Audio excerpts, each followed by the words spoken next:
अम्बेडकर नगर भाजपा का किसान अन्नदाता मोर्चा सम्मेलन, किसानों का सम्मान या दिखावा। चुनाव जो न कराए कम, इसे कहते हैं वोटरों का दम। चुनाव आते ही जहां एक तरफ सभी राजनीतिक पार्टियां चुनावी घमासान में लगी हुई हैं, वहीं भाजपा लगातार किसान अन्नदाता मोर्चा सम्मेलन कर रही है।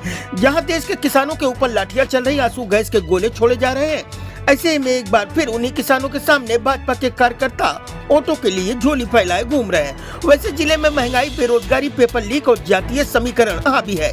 भाजपा प्रत्याशी और उनके कार्यकर्ता लगातार सरकार की उपलब्धियों के नाम पे लोगों से 400 पार के नारे के साथ वोट मांग रहे हैं। लेकिन इस बार मतदाताओं ने भी अम्बेडकर नगर में खामोशी अख्तियार कर लिया है।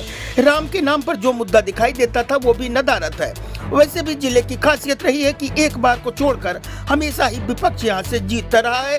ऐसे में भाजपा के लिए इस सीट को जीतना बड़ी बात होगी।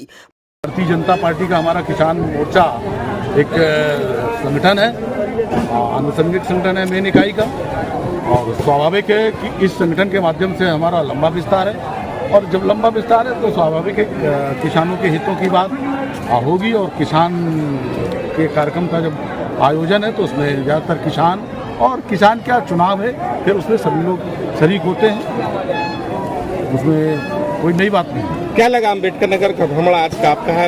अम्बेडकर नगर में ऐतिहासिक जीत होगी, ऐसी जीत होगी जो इसके पहले कभी हुई नहीं है। यहाँ का मतदाता कहीं भी अब जातवाद, कहीं भी तुष्टीकरण के आधार पर, कहीं भी परिवारवाद के आधार पर जाने वाला नहीं है। सिर्फ यहाँ का मतदाता विकास के साथ खड़ा है, मोदी जी के साथ खड़ा है, मोदी जी की नीतियों के साथ खड़ा है। मोदी जी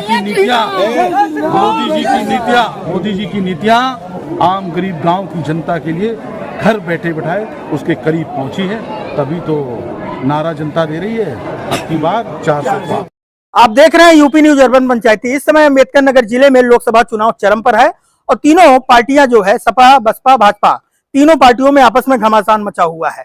अभी अभी हम लोगों ने अन्नदाता मोर्चा सम्मेलन भाजपा पार्टी ने किया था, और उस जगह हम लोगों ने जाके देखा तो जिस तरीके से भीड़ इकट्ठा की जा रही थी, क्योंकि भीड़ में ना कोई उत्साह था, ना कोई उमंग था, ना कोई जोश था, तो कमोबेश भाजपा की यही स्थिति पूरे जिले में लगातार दिखाई दे रही है। कहीं किसी तरीके का कोई उत्साह, उमंग जो है मतदाताओं के अंदर नहीं दिखाई दे रहा है। तो स्थिति तो ये है कि मतदाता जो है खुलकर नहीं बोल रहे हैं कि किस पार्टी के पक्ष में वो मतदान देंगे और किस पार्टी का यहाँ जोर है। लेकिन देखने पर जो है धरातल स्थिति जो है मौके पर यही दिखाई दे रही है कि भाजपा का जोर जो है, जैसा कि आज तक अभी तक जितने भी चुनाव यहाँ पर हुए हैं उसी तरीके से इस चुनाव में भी होता कहीं ना कहीं नजर आ रहा है। और यहाँ पे जातीय समीकरण लगभग पूरी तरीके से इस जिले में यूं कह सकते हैं कि हावी है। क्यों? यहाँ पर सबसे ज्यादा दलित मतदाता है, उसके बाद मुस्लिम मतदाता है, उसके बाद बर्मा बिरादरी के लोग हैं, फिर यादव हैं और उसके बाद ब्राह्मण। तो इन लोगों की जो स्थिति है, ये कमोबेश जातीय समीकरण पे पूरा चुनाव हो रहा है। और इस चुनाव में चूंकि पांचों विधानसभा में जो है यहाँ से सपा के विधायक हैं, तो पांचों विधानसभा में फिलहाल की स्थितियों में सपा ही काफी मजबूत नजर आ रही है। और बसपा का जो है कहीं किसी तरीके से कोई रुझान, कोई पकड़ फिलहाल की राजनीतिक परिस्थितियों में अम्बेडकर नगर जिले में नहीं दिखाई देता। दूसरे नंबर पे कहीं ना कहीं भाजपा लड़ती हुई नजर आ रही है और कार्यकर्ताओं में भी उस तरीके का जोश और उमंग नहीं दिखाई दे रहा है। कहीं ना कहीं इस बार लगता है चुनाव में बेरोजगारी और महंगाई सबसे बड़ा मुद्दा बनने वाला है। यूपी न्यूज अर्बन पंचायती से कैमरामैन वर्षिप टंडन के साथ रवि श्रीवास्तव, अम्बेडकर नगर।